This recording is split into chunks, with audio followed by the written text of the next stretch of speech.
Hey friends, I just thought I would share this recipe with you. If you are doing keto and you do have a bread craving, which I have been, you want to check out this Wonderbread Chaffle. It's amazing and I really do hope you enjoy it.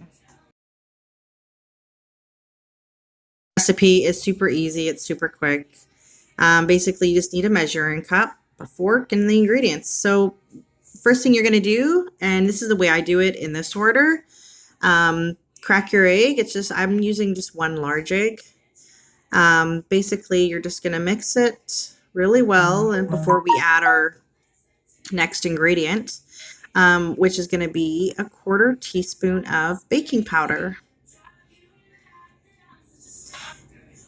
So after each ingredient, you do want to make sure that you are mixing it really good because you don't want any chunks when you put it into the waffle iron.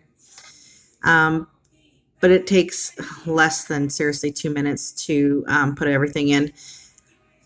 So what we're going to put in next is 3 tablespoons of almond flour. Now I get this big bag from Costco. It's a pretty good price for the amount of flour that you do get. So yeah, go ahead and put in your 3 tablespoons of almond flour. And then you're just going to mix it really well.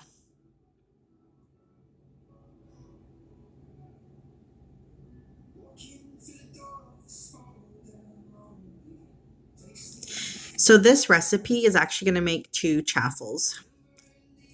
Next is 1 tablespoon of mayonnaise.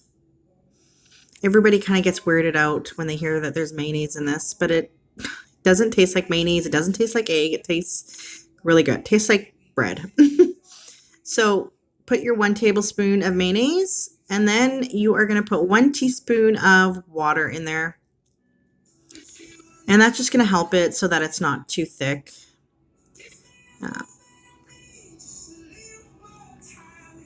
So just mix all that in really good.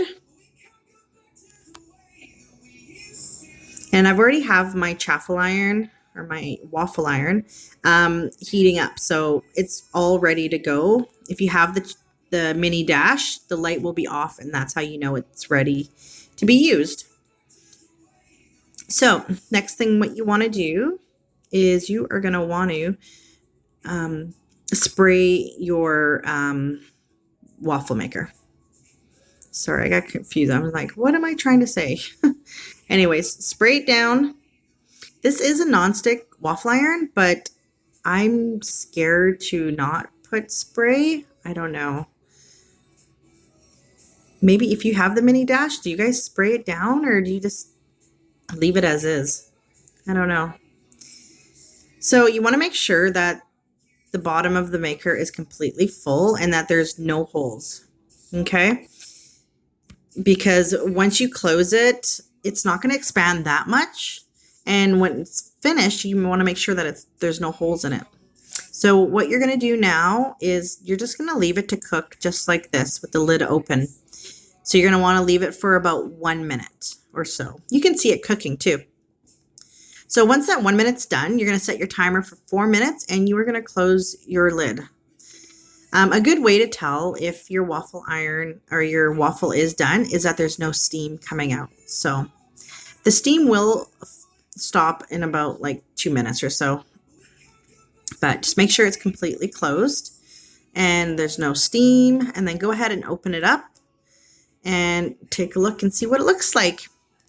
By all means, if you want it darker or more crispier, you can. But I like to toast mine at the end. When they're both done, I'll throw them in the toaster. And yeah, go from there. So now we're just going to make our second one. So same steps. Just spray down your waffle iron and put in the rest of the mixture. So like I mentioned, this recipe does make 2 chaffles. So you will have a little bit left over. I usually have about like 1 teaspoon or so.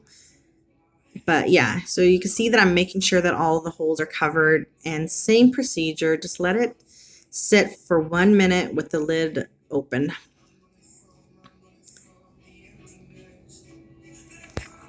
And you can see that it's starting to cook already. So go ahead and close your lid and put your timer on for 4 minutes. So during this time, usually what I would do is just get my sandwich mixture ready and what I'm going to be putting in. Sometimes it's meat, cheese. Sometimes it's jam with a little bit of whipping cream. So you can do so much with this recipe. So it is all done. So yeah, there you go. So make sure you unplug your waffle iron and then clean it right away.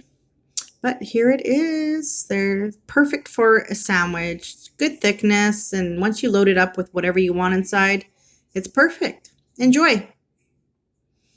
So as you can see here, I put ham, cheese, and tomato with a little bit of mayonnaise and mustard. Enjoy, everyone.